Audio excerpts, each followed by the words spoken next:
السلام علیکم ورحمۃ اللہ وبرکاتہ۔ سورہ نساء ترجمہ و تفسیر، آیت نمبر 36 تا 47۔ اس سے پہلے آپ ہمارے چینل کو سبسکرائب کریں، بیل آئیکن کو پریس کریں، لائک اور شیئر کریں۔ نحمدہ ونصلی علی رسولہ الکریم، اما بعد، فاعوذ باللہ من الشیطان الرجیم، بسم اللہ الرحمن الرحیم۔ سبحانک لا علم لنا الا ما علمتنا انک انت العلیم الحکیم۔ رب اشرح لی صدری ویسر لی امری واحلل عقدۃ من لسانی یفقہوا قولی۔ رب زدنی علما، رب زدنی علما، رب زدنی علما۔ لقد جاءکم رسول من انفسکم عزیز علیہ ما عنتم حریص علیکم بالمؤمنین رؤوف رحیم۔ فإن تولوا فقل حسبی اللہ لا الہ الا ہو علیہ توکلت وہو رب العرش العظیم۔ وَاعْبُدُوا اللَّهَ وَلَا تُشْرِكُوا بِهِ شَيْئًا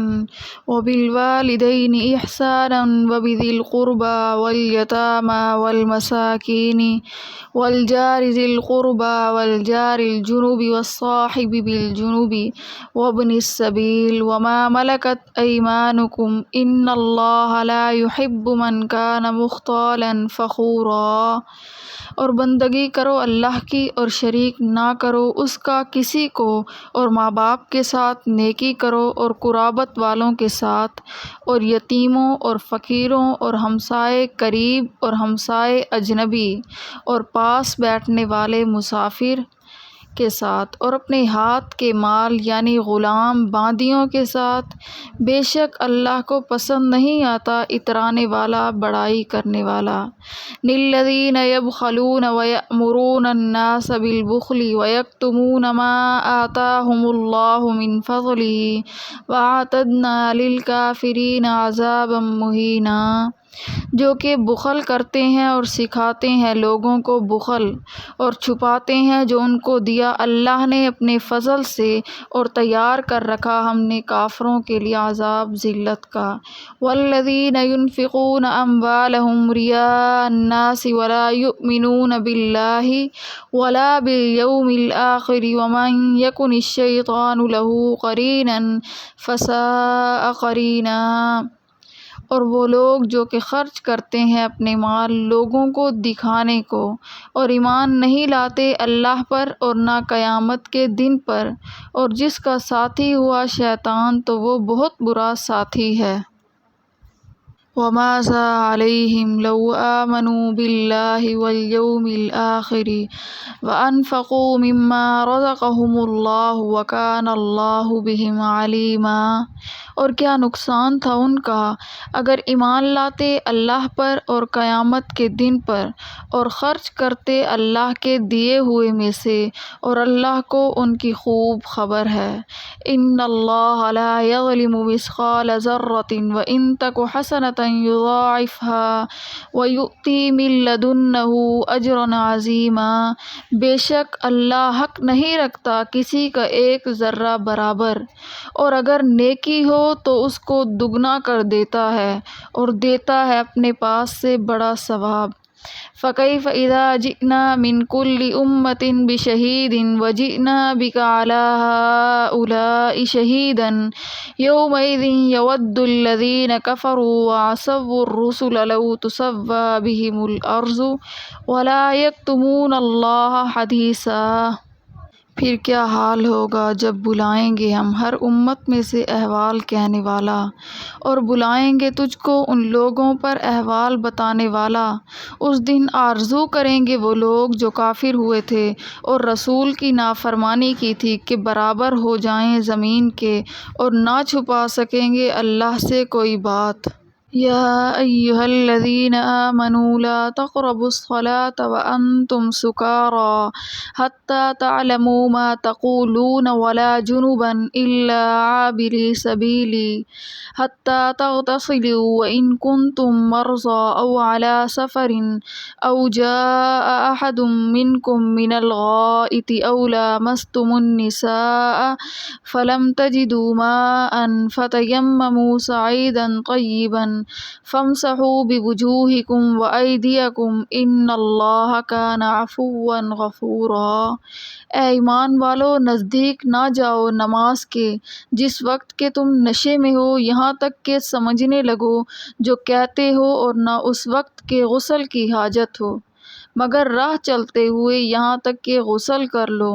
اور اگر تم مریض ہو یا سفر میں، یا آیا ہے کوئی شخص تم میں جائے ضرور سے یا پاس گئے ہو عورتوں کے، پھر نہ ملا تم کو پانی تو ارادہ کرو زمین پاک کا، پھر ملو اپنے منہ کو اور ہاتھوں کو، بے شک اللہ ہے معاف کرنے والا بخشنے والا۔ ألم تر إلى الذين أوتوا نصيبا من الكتاب يشترون الضلالة ويريدون أن تضلوا السبيل؟ کیا تو نے نہ دیکھا ان کو جن کو ملا ہے کچھ حصہ کتاب سے، خرید کرتے ہیں گمراہی اور چاہتے ہیں کہ تم بھی بہک جاؤ راہ سے۔ واللہ أعلم بأعدائكم وكفى بالله وليا وكفى بالله نصيرا۔ اور اللہ خوب جانتا ہے تمہارے دشمنوں کو، اور اللہ کافی ہے حمایتی، اور اللہ کافی ہے مددگار۔ من الذين حادوا يحرفون الكلم عن مواضعه ويقولون سمعنا وعصينا واسمع غير مسمع وراعنا ليا بألسنتهم وطعنا في الدين ولو أنهم قالوا سمعنا وأطعنا واسمع وانظرنا لكان خيرا لهم وأقوم ولكن لعنهم الله بكفرهم فلا يؤمنون إلا قليلا۔ بعضے لوگ یہودی پھیرتے ہیں بات کو اس کے ٹھکانے سے، اور کہتے ہیں ہم نے سنا اور نہ مانا، اور کہتے ہیں کہ سن نہ سنایا جائے، اور کہتے ہیں راعنا موڑ کر اپنی زبان کو اور عیب لگانے کو دین میں، اور اگر وہ کہتے ہم نے سنا اور مانا اور سن اور ہم پر نظر کر تو بہتر ہوتا ان کے حق میں اور درست، لیکن لعنت کی ان پر اللہ نے ان کے کفر کے سبب، سو وہ ایمان نہیں لاتے مگر بہت کم۔ يا أيها الذين أوتوا الكتاب آمنوا بما نزلنا مصدقا لما معكم من قبل أن نطمس وجوها فنردها على أدبارها أو نلعنهم كما لعن أصحاب السبت وكان أمر الله مفعولا۔ اے کتاب والو، ایمان لاؤ اس پر جو ہم نے نازل کیا، تصدیق کرتا ہے اس کتاب کی جو تمہارے پاس ہے، پہلے اس سے کہ ہم مٹا ڈالیں بہت سے چہروں کو، پھر الٹ دیں ان کو پیٹھ کی طرف، یا لعنت کریں ان پر جیسے ہم نے لعنت کی ہفتے کے دن والوں پر، اور اللہ کا حکم تو ہو کر ہی رہتا ہے۔ وَاعْبُدُوا اللَّهَ وَلَا تُشْرِكُوا بِهِ شَيْئًا وَبِالْوَالِدَيْنِ إِحْسَانًا وَبِذِي الْقُرْبَى وَالْيَتَامَى وَالْمَسَاكِينِ وَالْجَارِ ذِي الْقُرْبَى وَالْجَارِ الْجُنُبِ وَالصَّاحِبِ بِالْجُنُبِ وَابْنِ السَّبِيلِ وَمَا مَلَكَتْ أَيْمَانُكُمْ إِنَّ اللَّهَ لَا يُحِبُّ مَنْ كَانَ مُخْتَالًا فَخُورًا۔ اور بندگی کرو اللہ کی اور شریک نہ کرو اس کا کسی کو، اور ماں باپ کے ساتھ نیکی کرو، اور قرابت والوں کے ساتھ، اور یتیموں اور فقیروں اور ہمسائے قریب اور ہمسائے اجنبی اور پاس بیٹھنے والے اور مسافر کے ساتھ، اور اپنے ہاتھ کے مال یعنی غلام باندیوں کے ساتھ، بے شک اللہ کو پسند نہیں آتا اترانے والا بڑائی کرنے والا۔ للذین یبخلون ویأمرون الناس بالبخل البخل ويكتمون ما آتاهم الله من فضله وأعتدنا للكافرين عذابا مهينا۔ جو کہ بخل کرتے ہیں اور سکھاتے ہیں لوگوں کو بخل اور چھپاتے ہیں جو ان کو دیا اللہ نے اپنے فضل سے اور تیار کر رکھا ہے ہم نے کافروں کے لیے عذاب ذلت کا۔ والذین ينفقون اموالهم رئاء الناس ولا يؤمنون باللہ ولا بالیوم الآخر ومن یکن الشیطان له قرینا فساء قرینا۔ اور وہ لوگ جو کہ خرچ کرتے ہیں اپنے مال لوگوں کو دکھانے کو اور ایمان نہیں لاتے اللہ پر اور نہ قیامت کے دن پر، اور جس کا ساتھی ہو شیطان تو وہ بہت برا ساتھی ہے۔ اب ہم چلتے ہیں اس کی تفسیر کی طرف۔ سورہ نساء کی تفسیر میں آپ دیکھتے آئے ہیں کہ اس صورت میں حقوق العباد کا زیادہ اہتمام کیا گیا ہے۔ شروع صورت سے یہاں تک عام انسانی حقوق کی اہمیت کا اجمالی تذکرہ فرمانے کے بعد یتیموں اور عورتوں کے حقوق کا اہتمام اور ان میں کوتاہی پر سزا و وعید، اور اس دنیا میں جو ان کی دو صنف ضعیف یعنی بچوں اور عورتوں کے ساتھ ظلم روا رکھا گیا اور ظالمانہ رسمیں اختیار کی گئی ان کی اصلاح کا، اور پھر وراثت کے حقوق کا بیان آیا ہے۔ اس کے بعد والدین اور دوسرے رشتہ داروں اور تعلق داروں اور پڑوسیوں اور عام انسانوں کے حقوق کا بیان آ رہا ہے، اور چونکہ ان حقوق کو اعلیٰ سبیل الکمال وہی شخص ادا کر سکتا ہے جو اللہ تعالیٰ اور رسول اللہ صلی اللہ علیہ وسلم اور قیامت کے ساتھ عقیدہ درست رکھتا ہو، نیز بخل، کبر اور ریا سے بھی بچتا ہو، اسی لیے یہ امور بھی ادائے حقوق میں مانے ہوتے ہیں۔ اسی لیے ان آیات میں توحید اور ترغیب و ترغیب کے کچھ مضامین ارشاد فرمائے، اور شرک، انکار قیامت، عصیان رسول اور بخل وغیرہ اخلاق ذمیمہ کی مذمت بھی ذکر فرمائی ہے۔ حقوق کے بیان سے پہلے توحید کا ذکر کیوں؟ حقوق کی تفصیل سے پہلے اللہ تعالیٰ کی اطاعت و عبادت اور توحید کا مضمون اس طرح ارشاد فرمایا گیا: وَاعْبُدُوا اللَّهَ وَلَا تُشْرِكُوا بِهِ شَيْئًا، یعنی اللہ کی عبادت کرو اور اس کے ساتھ کسی کو عبادت میں شریک نہ ٹھہراؤ۔ بیان حقوق سے پہلے مضمون عبادت اور توحید کو ذکر کرنے میں بہت سی حکمتیں ہیں، جن میں سے ایک یہ ہے کہ جس شخص کو خدا تعالیٰ کا خوف اور اس کے حقوق کا اہتمام نہ ہو تو اس سے دنیا میں اور کسی حقوق کے اہتمام کی کیا امید رکھی جا سکتی ہے۔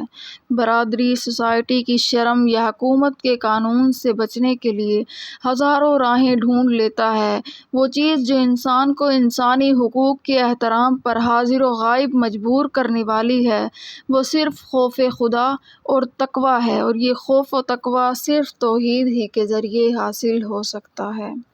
توحید کے بعد والدین کے حقوق کا ذکر ہے۔ اس کے بعد تمام رشتہ داروں اور تعلق والوں میں سب سے پہلے والدین کے حقوق کا بیان فرمایا،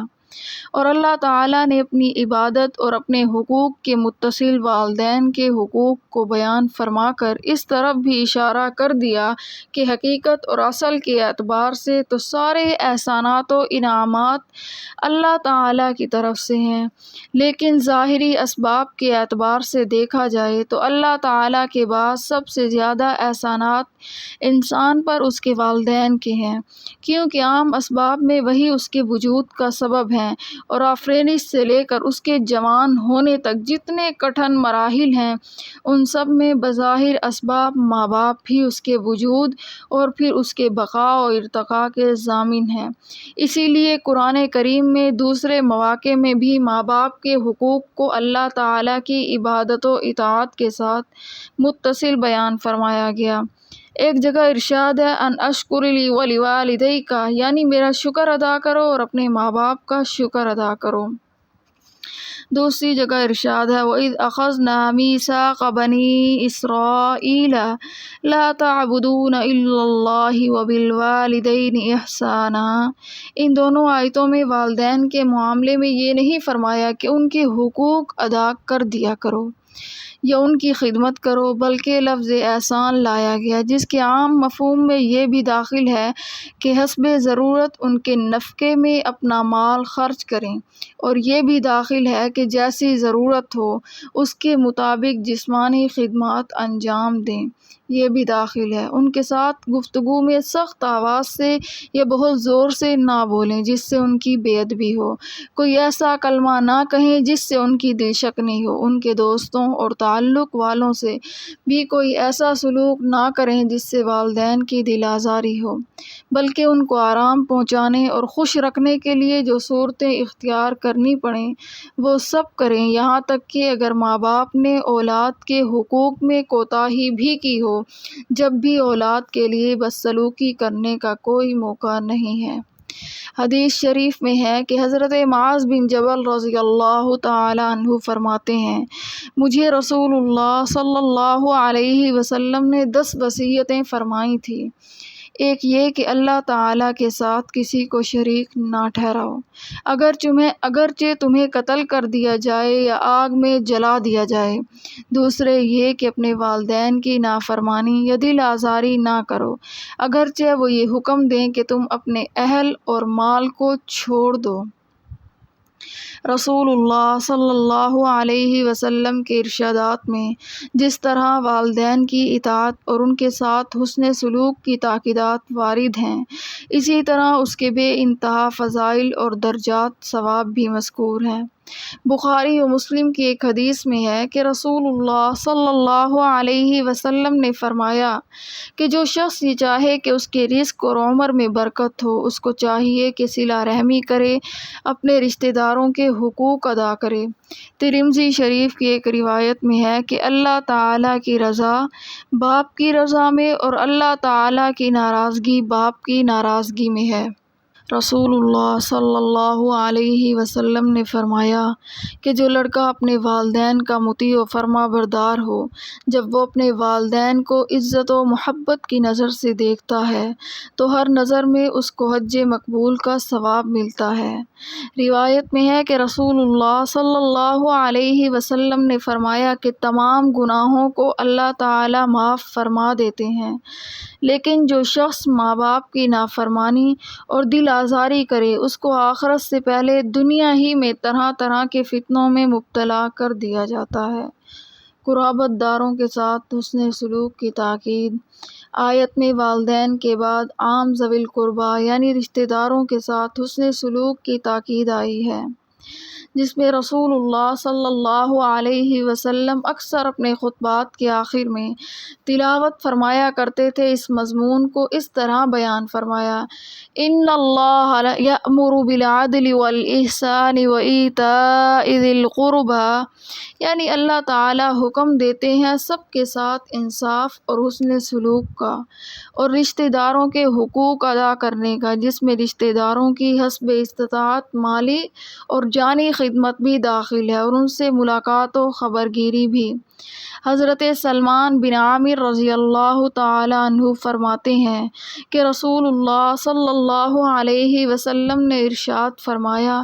کہ صدقہ عام مسکینوں فقیروں کو دینے میں تو صرف صدقے کا ثواب ملتا ہے،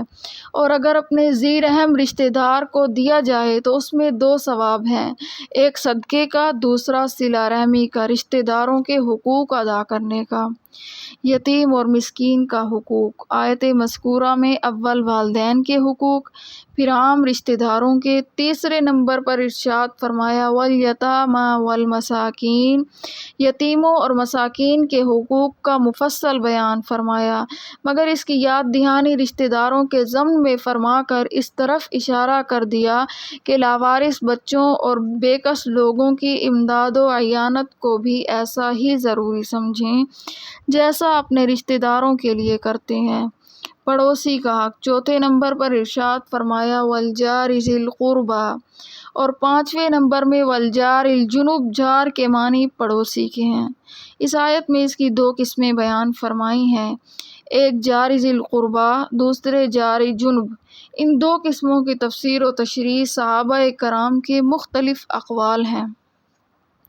مفسرین نے فرمایا کہ جاری ذی القربیٰ سے مراد وہ پڑوسی ہے جو تمہارے مکان کے متصل رہتا ہو، اور جاری جنوب سے وہ پڑوسی مراد ہے جو تمہارے مکان سے کچھ فاصلے پر رہتا ہو۔ حضرت عبداللہ ابن عباس رضی اللہ تعالی عنہما نے فرمایا کہ جاری ذی القربیٰ سے وہ شخص مراد ہے جو پڑوسی بھی ہے اور رشتہ دار بھی ہے، اسی طرح اس میں دو حق جمع ہو گئے، اور جار جنوب سے مراد وہ ہے جو صرف پڑوسی ہے، رشتہ دار نہیں، اس لیے اس کا درجہ پہلے سے مؤخر رکھا گیا۔ بعض حضرات مفسرین نے فرمایا جار ذی القربیٰ وہ پڑوسی ہے جو اسلامی برادری میں داخل اور مسلمان ہے، اور جار جنوب سے غیر مسلم پڑوسی مراد ہے۔ ان سب معنی کو متحمل ہیں، اور حقیقت کے اعتبار سے بھی درجے میں فرق ہو جانا امر معقول ہے اور معتبر ہے، اور پڑوسی کے رشتہ دار یا غیر ہونے کے اعتبار سے بھی، اور مسلم اور غیر مسلم ہونے کے اعتبار سے بھی، اس سب پر اتفاق ہے کہ پڑوسی خواہ قریب ہو یا بعید، رشتہ دار ہو یا غیر مسلم ہو یا مسلم ہو، بہرحال اس کا حق ہے بقدر استطاعت کہ امداد و اعانت اور خبر گیری لازم ہے۔ البتہ جس کا حق کے علاوہ پڑوسی کے دوسرا بھی ہے، وہ دوسرے پڑوسیوں سے درجے میں مقدم ہے۔ حدیث میں رسول اللہ صلی اللہ علیہ وسلم نے اس کو واضح فرما دیا کہ بعض پڑوسی وہ ہیں جن کا صرف ایک حق ہے، بعض وہ ہیں جن کے دو حق ہیں، اور بعض وہ جن کے تین حق ہیں۔ ایک حق والا پڑوسی وہ غیر مسلم ہے جس سے کوئی رشتہ داری بھی نہیں۔ دو حق والا پڑوسی وہ ہے جو پڑوسی ہونے کے ساتھ مسلمان بھی ہے۔ تین حق والا پڑوسی وہ ہے جو پڑوسی بھی ہے، مسلمان بھی ہے اور رشتہ دار بھی ہے۔ رسول اللہ صلی اللہ علیہ وسلم کا ارشاد ہے کہ جبرائیل ہمیشہ مجھے پڑوسی کی رعایت و امداد کی تاکید کرتے رہے، یہاں تک کہ مجھے یہ گمان ہونے لگا کہ شاید پڑوسی کو بھی رشتہ داروں کی طرح وراثت میں شریک کر دیا جائے۔ مسند احمد کی ایک روایت میں ہے کہ رسول اللہ صلی اللہ علیہ وسلم نے فرمایا، کسی محلے کے لوگوں میں اللہ تعالیٰ کے نزدیک سب سے افضل اور بہتر وہ شخص ہے جو اپنے پڑوسیوں کے حق میں بہتر ہو۔ مسند احمد کی ایک حدیث میں ارشاد ہے کہ ایک پڑوسی کو پیٹ بھر کر کھانا جائز نہیں جبکہ اس کا پڑوسی بھوکا ہو۔ ہم نشین کا حق۔ چھٹے نمبر میں ارشاد فرمایا وَالصَّاحِبِ بِالْجُنُبِ، اس کے لفظی معنی ہم پہلو ساتھی کے ہیں، جس میں رفیق سفر بھی داخل ہے، جو ریل میں، جہاز میں، بس میں، گاڑی میں آپ کے برابر بیٹھا ہو، اور وہ شخص بھی داخل ہے جو کسی عام مجلس میں آپ کے برابر بیٹھا ہو۔ شریعت اسلام نے جس طرح نزدیک و دور کے دائمی پڑوسیوں کے حقوق واجب فرمائے، اسی طرح اس شخص کا بھی حق صحبت لازم کر دیا کہ جو تھوڑی دیر کے لیے کسی مجلس یا سفر میں آپ کے برابر بیٹھا ہو، جس میں مسلم و غیر مسلم اور رشتہ دار وغیرہ غیر رشتہ دار سب برابر ہیں، اس کے ساتھ بھی حسن سلوک کی ہدایت فرمائی۔ قرآن کریم کی اس ہدایت پر لوگ عمل کرنے لگیں تو ریلوں مسافروں کے سارے جھگڑے ختم ہو جائیں۔ ہر شخص اس پر غور کرے کہ مجھے صرف ایک آدمی کی جگہ کا حق ہے، اس سے زائد جگہ گھیرنے کا حق نہیں۔ دوسرا کوئی اگر قریب بیٹھا ہے تو اس ریل میں اس کا بھی اتنا ہی حق ہے جتنا میرا ہے۔ بعض حضرات مفسرین نے فرمایا صاحب بالجنب میں ہر وہ شخص داخل ہے جو کسی کام اور کسی پیشے میں آپ کا شریک ہے، صنعت، مزدوری میں، دفتر کی ملازمت میں، سفر میں، حضر میں۔ راہگیر کا حق۔ 7ویں نمبر میں ارشاد فرمایا وابن السبیل، یعنی راہگیر، اس سے مراد وہ شخص ہے جو دوران سفر آپ کے پاس آ جائے یا آپ کا مہمان ہو جائے، چونکہ اس اجنبی شخص کا کوئی تعلق والا یہاں نہیں ہے تو قرآن نے اس کے اسلامی بلکہ انسانی تعلق کی رعایت کر کے اس کا حق بھی آپ پر لازم کر دیا۔ غلام، باندی اور ملازموں کا حق۔ 8ویں نمبر میں ارشاد فرمایا وما ملکت ایمانکم، جس سے مراد مملوک، غلام اور باندیاں ہیں، ان کا یہ بھی حق لازم کر دیا گیا کہ ان کے ساتھ حسن سلوک کا معاملہ کریں، استطاعت کے موافق کھلانے پلانے پہنانے میں کوتاہی نہ کریں اور نہ ان کی طاقت سے زیادہ کام ان پر ڈالیں۔ اگرچہ الفاظ آیت کا صریح مدلول مملوک اور غلام اور باندیاں ہیں، لیکن اشتراک علت اور رسول اللہ صلی اللہ علیہ وسلم کے ارشادات کی بنا پر یہ احکام نوکروں ملازموں پر بھی حاوی ہیں کہ ان کا بھی یہی حق ہے کہ مقررہ تنخواہوں اور کھانا وغیرہ دینے میں بخل اور دیر نہ کریں اور ان کی طاقت سے زیادہ ان پر کام نہ ڈالیں۔ حقوق میں کوتاہی وہی لوگ کرتے ہیں جن کے دلوں میں تکبر ہو۔ آخر آیت میں ارشاد فرمایا ان اللہ لا یحب من کان مختالا فخورا، اللہ تعالیٰ ایسے شخص کو پسند نہیں کرتا جو متکبر اور دوسروں پر اپنی بڑائی جتانے والا ہو۔ پچھلے 8 نمبروں میں جن لوگوں کے حقوق کی تاکید آئی ہے اس میں کوتاہی وہی لوگ کرتے ہیں جن کے دلوں میں تکبر اور فخر و غرور ہو۔ حدیث میں ارشاد ہے، حضرت عبداللہ ابن مسعود سے روایت ہے، وہ شخص جہنم میں ہمیشہ کے لیے نہیں جائے گا جس کے دل میں رائی کے دانے کے برابر ایمان ہو، اور جنت میں ایسا کوئی شخص نہیں جا سکے گا جس کے دل میں رائی کے دانے کے مقدار تکبر ہو۔ حدیث جس میں کبر کی تعریف بھی مذکور ہے، عن ابن مسعود رضی اللہ تعالی عنہ قال قال رسول اللہ صلی اللہ علیہ وسلم لا يدخل الجنة من كان في قلبه مثقال ذرة من کبر۔ حضرت ابن مسعود رضی اللہ تعالی عنہ سے روایت ہے کہ رسول اللہ صلی اللہ علیہ وسلم نے ارشاد فرمایا، جنت میں وہ شخص داخل نہیں ہو سکے گا جس کے دل میں ذرا برابر تکبر ہو۔ حاضرین میں سے ایک آدمی نے سوال کیا کہ لوگ چاہتے ہیں کہ ان کے کپڑے اچھے ہوں، ان کے جوتے اچھے ہوں، تو کیا یہ بھی تکبر میں داخل ہے؟ آپ صلی اللہ علیہ وسلم نے فرمایا، قال ان اللہ تعالی جمیل یحب الجمال الکبر۔ آپ نے فرمایا کہ اللہ تعالیٰ خود بھی جمیل ہیں اور جمال کو پسند بھی فرماتے ہیں۔ تکبر دام ہے حق رد کرنے والوں کا اور لوگوں کو ذلیل سمجھنے کا۔ اس کے بعد الذین یبخلون میں بیان ہے کہ جو لوگ متکبرین ہوتے ہیں وہ حقوق واجبہ میں بھی بخل کرتے ہیں، اپنی ذمہ داریوں کو نہیں سمجھتے اور دوسروں کو بھی اپنے قول و عمل سے اس بری صفت کو اختیار کرنے کی ترغیب دیتے ہیں۔ آیت میں بخل کا لفظ آیا ہے جس کا اطلاق عام عرف میں حقوق مالیہ کے اندر کوتاہی کرنے پر ہوتا ہے، لیکن آیت کے شان نزول سے معلوم ہوتا ہے کہ یہاں بخل کا لفظ عام معنی میں استعمال کیا گیا ہے جو بخل بالمال اور بخل بالعلم سے دونوں کو شامل ہے۔ حضرت ابن عباس رضی اللہ تعالی عنہ کی روایت سے معلوم ہوتا ہے کہ یہ آیت یہود مدینہ کے حق میں نازل ہوئی تھی۔ یہ لوگ بہت زیادہ مغرور تھے، انتہا درجے کے کنجوس تھے، مال خرچ کرنے میں بھی بخل کرتے تھے اور اس علم کو بھی چھپاتے تھے جو انہیں اپنی الہامی کتابوں سے حاصل ہوا تھا۔ ان کتابوں میں رسول اللہ صلی اللہ علیہ وسلم کی بعثت کی بشارت تھی اور آپ صلی اللہ علیہ وسلم کی علامات کا بھی ذکر تھا، لیکن یہود نے ان سب کا یقین کر لینے کے بعد بھی بخل سے کام لیا، نہ خود اس علم کے تقاضے پر عمل کیا اور نہ دوسروں کو بتلایا کہ وہ عمل کرتے۔ انفاق کی فضیلت اور بخل کی مذمت کے بارے میں رسول اللہ صلی اللہ علیہ وسلم نے فرمایا، عن ابی ہریرہ رضی اللہ تعالی عنہ قال قال رسول اللہ صلی اللہ علیہ وسلم ما من یوم یصبح العباد فیہ الا ملکان ینزلان فیقول احدہما اللہم آتی منافقا خلفا ویقول الآخر اللہم آتی ممسکا تلفا۔ حضرت ابو ہریرہ رضی اللہ تعالی عنہ سے روایت ہے کہ رسول اللہ صلی اللہ علیہ وسلم نے فرمایا، ہر صبح کے وقت 2 فرشتے نازل ہوتے ہیں، ان میں سے ایک یہ کہتا ہے، اے اللہ بھلائی کے راستے میں خرچ کرنے والوں کو اچھا عوض عطا فرما، اور دوسرا کہتا ہے، اے اللہ بخیل کو مال و دولت کی تباہی سے ہمکنار کر دے۔ حضرت اسماء سے روایت ہے کہ رسول اللہ صلی اللہ علیہ وسلم نے فرمایا، اے اسماء خیر کے راستے میں خرچ کیا کر اور گن گن کر نہ دیا کر، اور نہ اللہ بھی تمہارے حق میں گننا شروع کر دے گا، اور انفاق سے بچنے کے لیے بہت زیادہ حفاظت نہ برتو ورنہ اللہ تعالیٰ بھی حفاظت کرنا شروع کر دے گا، اور کم از کم جو تجھ سے ہو سکے اس کے دینے سے دریغ نہ کر۔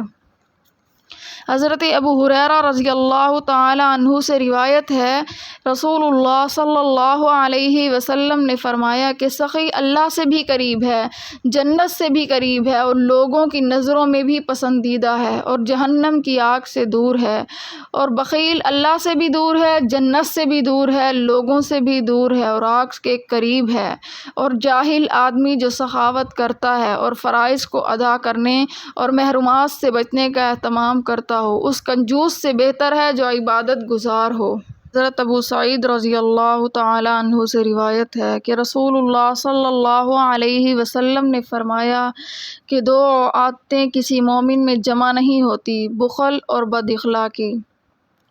والذین ینفقون سے متکبرین کی ایک دوسری صفت بتلا دی ہے کہ یہ لوگ اللہ کے راستے میں خود بھی خرچ نہیں کرتے اور دوسروں کو بھی بخل کی ترغیب دیتے ہیں، البتہ لوگوں کے دکھانے کو خرچ کرتے رہتے ہیں، اور چونکہ یہ لوگ اللہ اور آخرت کے دن پر ایمان نہیں رکھتے، اسی لیے اللہ کی رضا اور ثواب آخرت کی نیت سے خرچ کرنے کا سوال ہی پیدا نہیں ہوتا۔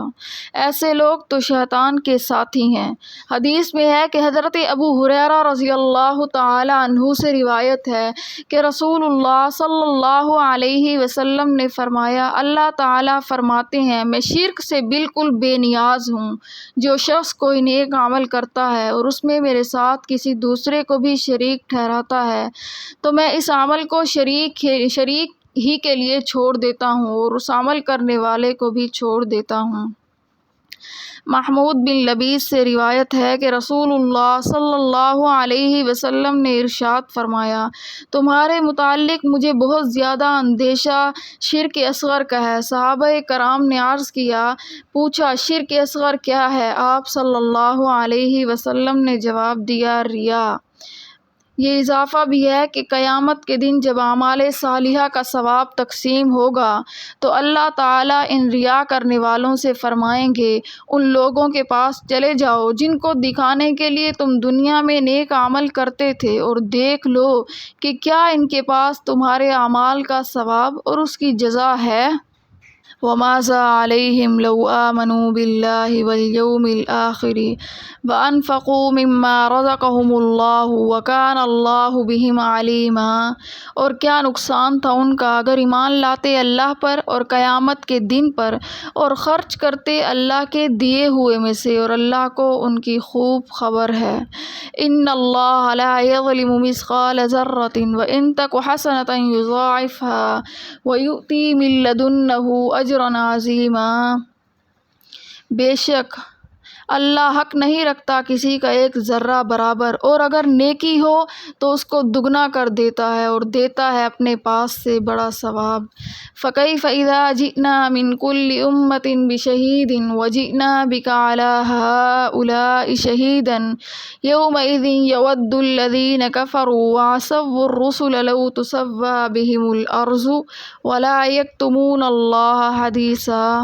پھر کیا حال ہوگا جب بلائیں گے ہم ہر امت میں سے احوال کہنے والا،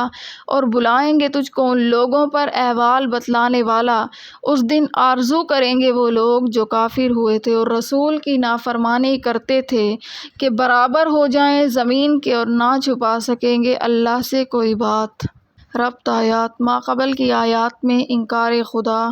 انکار آخرت اور بخل وغیرہ کی مذمت مذکور تھی، اور ان آیات میں خدا و آخرت پر ایمان اور انفاق فی سبیل اللہ کی ترغیب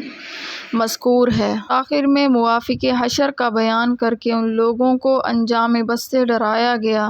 جو ایمان نہیں لاتے اور نہ نیک عمل کرتے ہیں۔ پہلی آیت میں فرمایا وَمَاذَا عَلَيْهِمْ لَوْ آمَنُوا بِاللَّهِ، یعنی ان کو کیا نقصان پہنچ جائے اور کیا مصیبت پیش آ جائے اگر یہ لوگ اللہ پر اور آخرت پر ایمان لائیں اور اللہ کے دیے ہوئے مال میں سے خرچ کریں۔ یہ سب آسان کام ہیں، ان کے اختیار کرنے میں کچھ بھی تکلیف نہیں، پھر کیوں نافرمان بن کر آخرت کی تباہی اپنے سر لے رہے ہیں۔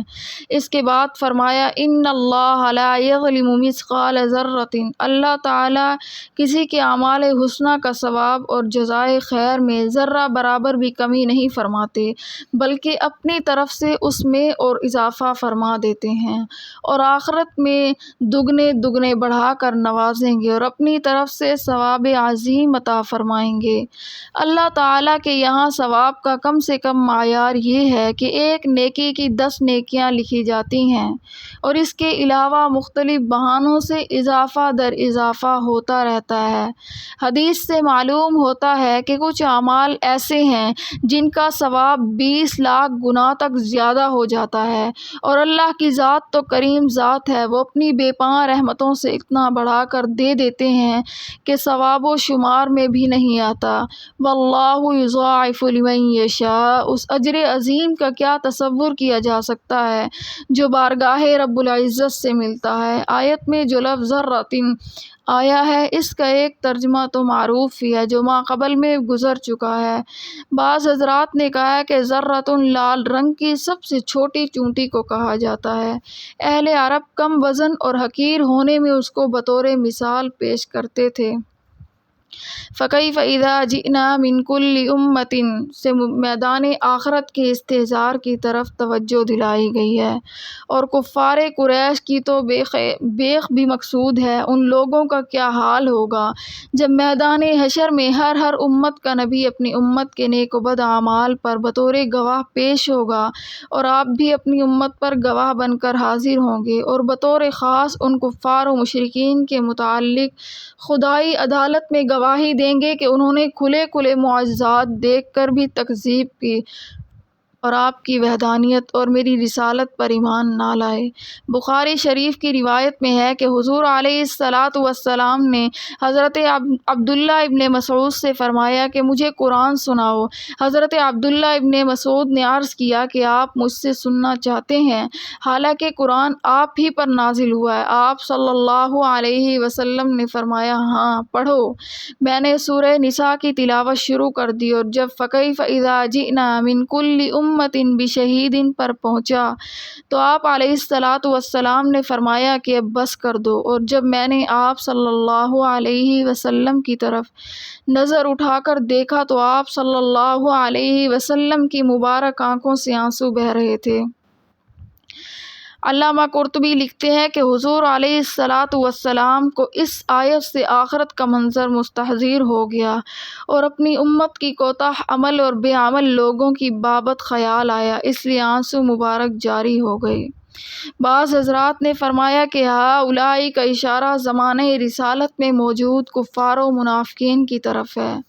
اور بعض فرماتے ہیں کہ قیامت تک کی پوری امت کی طرف اشارہ ہے، اس لیے کہ بعض روایات سے معلوم ہوتا ہے کہ آپ صلی اللہ علیہ وسلم کی امت کے اعمال آپ صلی اللہ علیہ وسلم پر پیش ہوتے رہتے ہیں۔ یومئذ یود الذین کفروا میں میدان آخرت میں کافروں کی بدحالی کا ذکر ہے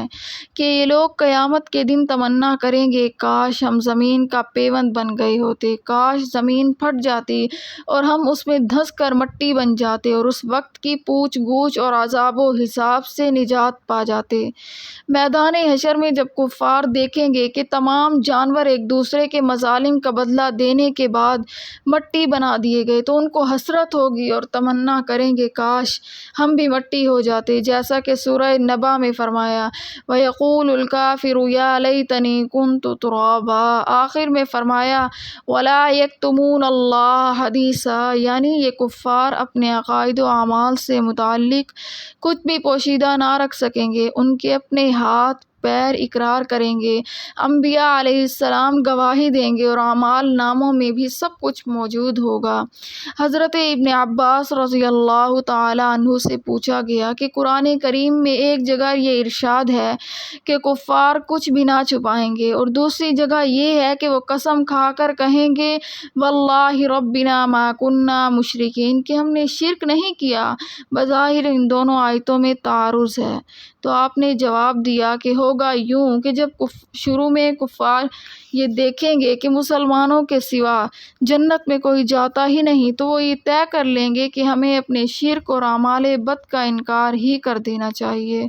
ہو سکتا ہے اس طرح ہم نجات پا جائیں۔ لیکن اس انکار کے بعد خود ان کے اعضاء ان کے خلاف گواہی دیں گے اور چھپانے کا جو مقصود انہوں نے بنایا تھا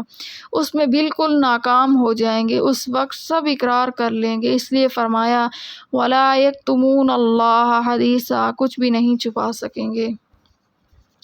یا ایھا الذین آمنوا لا تقربوا الصلاة وانتم سکارى حتى تعلموا ما تقولون ولا جنبا الا عابري سبیل حتى تغتسلوا وان كنتم مرضى او على سفر او جاء احد منكم من الغائط او لامستم النساء فلم تجدوا ماء فتيمموا صعيدا طيبا فامسحوا بوجوهكم وأيديكم إن اللہ کان عفوا غفورا۔ شان نزول ترمذی میں، اے ایمان والو نزدیک نہ جاؤ نماز کے جس وقت کہ تم نشے میں ہو، یہاں تک کہ تم سمجھنے لگو جو کہتے ہو، اور نہ اس وقت کہ غسل کی حاجت ہو، مگر راہ چلتے ہوئے یہاں تک کہ غسل کر لو، اور اگر تم مریض ہو یا سفر میں یا آیا ہے کوئی شخص تم میں جائے ضرور سے یا پاس گئے ہو عورتوں کے، پھر نہ ملا تم کو پانی تو ارادہ کرو پاک زمین کا، پھر ملو اپنے منہ کو اور ہاتھوں کو، بے شک اللہ ہے معاف کرنے والا بخشنے والا۔ شان نزول ترمذی شریف میں حضرت علی رضی اللہ تعالی عنہ کا یہ واقعہ مذکور ہے کہ شراب کی حرمت سے پہلے ایک دفعہ حضرت عبد الرحمن بن عوف رضی اللہ تعالی عنہ نے بعض صحابہ کرام رضوان اللہ علیہم اجمعین کی دعوت کر رکھی تھی جس میں شراب نوشی کا بھی انتظام تھا۔ جب یہ سب حضرات کھا پی چکے تو مغرب کی نماز کا وقت ہو گیا اور حضرت علی رضی اللہ تعالی عنہ کو امام بنا دیا گیا۔ ان سے نماز میں قل یا ایھا الکافرون کی تلاوت میں بوجہ نشے کے سخت غلطی ہو گئی۔ اس پر یہ آیت نازل ہوئی جس میں تنبیہ کر دی گئی کہ نشے کی حالت میں نماز نہ پڑھی جائے۔ شریعت اسلامیہ کو حق تعالیٰ نے خاص امتیاز دیا ہے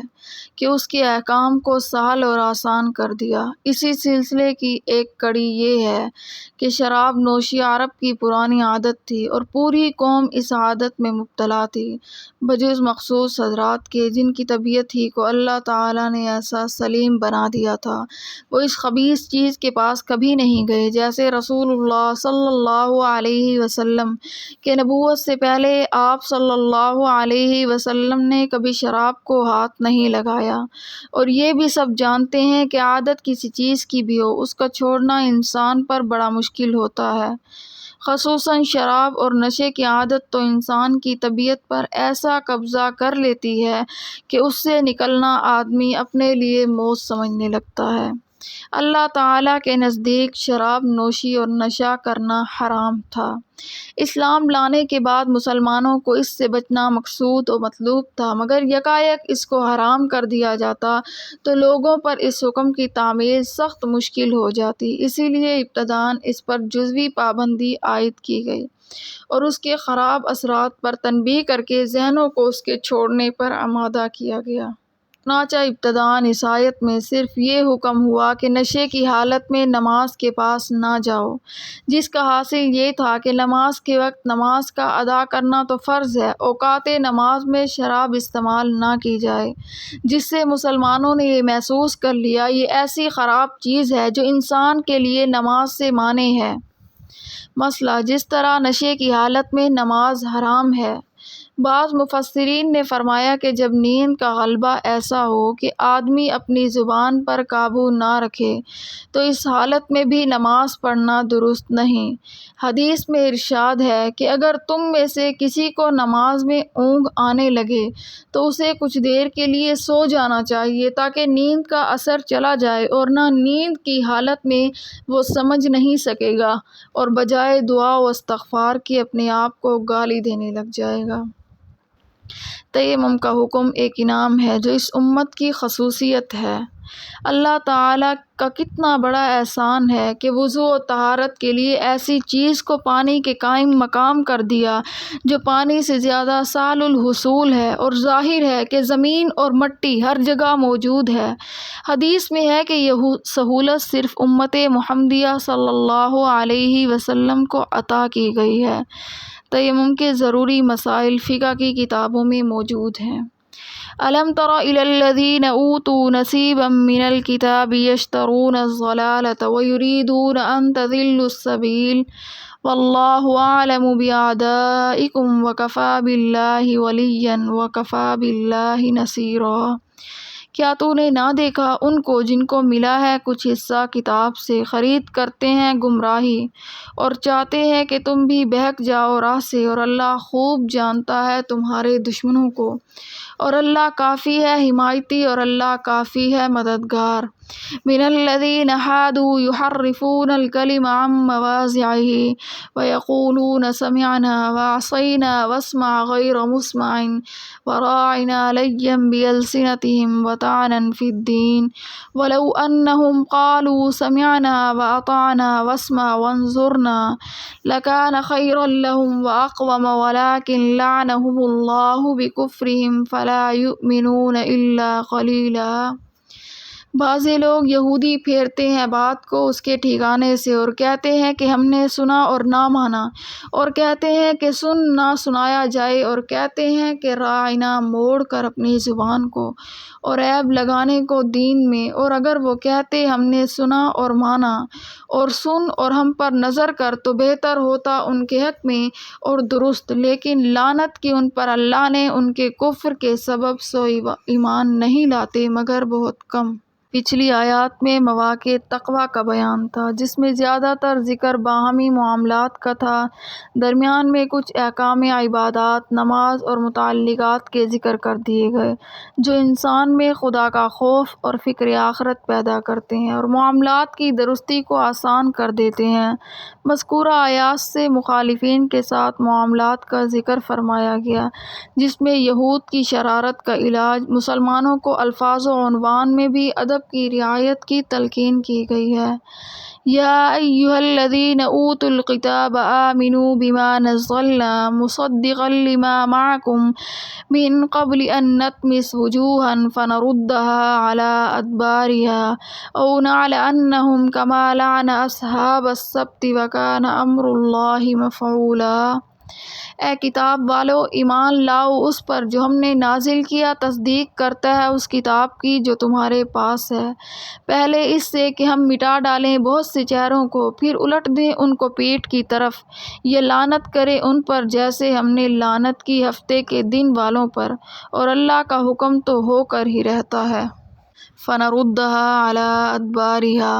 الٹ دیں ان کو پیٹھ کی طرف۔ الٹنے میں دونوں احتمال ہیں کہ چہرے کے نقش و نگار کو مٹا کر پورے چہرے کو پیٹھ کی جانب الٹ دیں، اور یہ بھی ہو سکتا ہے کہ چہرے کو گدی کی طرف سپاٹ کر دیں، یعنی چہرے کو گدی کی طرف نہ پھیریں بلکہ گدی کی مانند سپوٹ دیں اور صاف کر دیں۔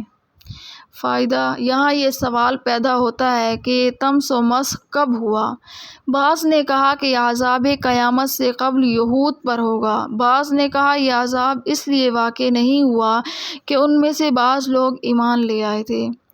حضرت حکیم الامت تھانوی رحمۃ اللہ علیہ فرماتے ہیں کہ میرے نزدیک سرے سے وہ سوال ہی واقع نہیں ہوتا، کیونکہ قرآن میں کوئی لفظ ایسا نہیں جس سے معلوم ہوا کہ اگر ایمان نہ لاؤ گے تو طمس و مسخ کا عذاب ضرور واقع ہوگا، بلکہ احتمال ہے، یعنی اگر ان کے جرم کو دیکھا جائے تو وہ اس سزا کے مستحق ہیں، اور اگر عذاب نہ دیں تو یہ ان کی رحمت ہے۔ سبحان اللہ۔ وآخر دعوانا ان الحمد للہ رب العالمین۔